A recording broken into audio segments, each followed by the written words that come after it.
নমস্কার সবাই, শুভ সকাল। আমার মা গতকালকে কইছিল কচু শাক খাইতো, তো আম্বাবুসি আসলো। আম্বাবুসির মধ্যে তো আমরা কচু মুখি খাই না, তো মারে কচু শাক কালকে খাওয়াইছি না। আজকে একটু পরে যাইমু গিয়া মার লিগে কচু শাক তুলমু, কচু তুললেই না ঘরে রান্না করবো, মারে খাওয়াইমু। মা, কচু শাক আজকে খাওয়াইমু। হ্যাঁ,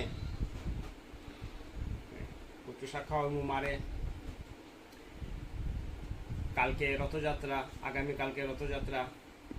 সবাইকে রথযাত্রার শুভেচ্ছা রইল। জগন্নাথের কাছে আমার প্রণাম রইল। আমার মা যেন সুস্থ থাকে, মা যেন ভালো থাকে। আর শুধু আমার মারে না, প্রত্যেকের মা বাবাকে যেন সুস্থ রাখে, কারণ মা অমূল্য সম্পদ। আর সবের কাছে একটা বার্তা থাকে, সবসময় আমি কই মা বাবার যত্ন রাখবেন, কারণ থাকিতে মা বাবারই যত্ন করলে আপনার পোলা পাওয়ানো ভবিষ্যতে আপনারই যত্ন করবে। মা বাবারই দেখে রাখবেন সবাই। আর একটা আনন্দের বিষয়, আমার খুব ভালো লাগছে, আমি ভিডিও আপলোড করি বেশি দিন হয়েছে না,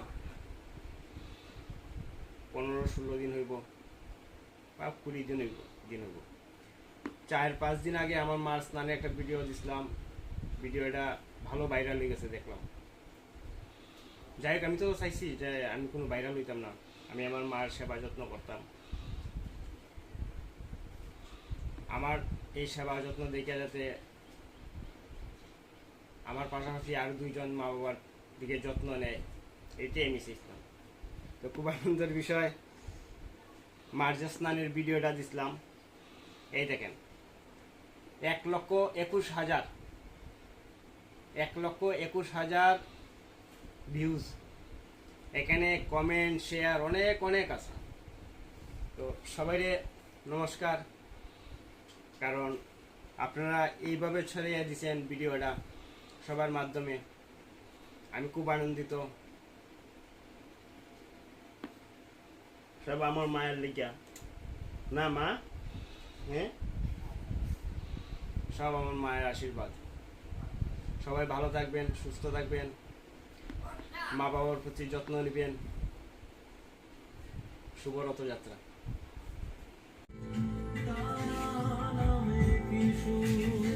কচু নিয়ে এলাম মাল লাগিয়া, কচু শাক হইব।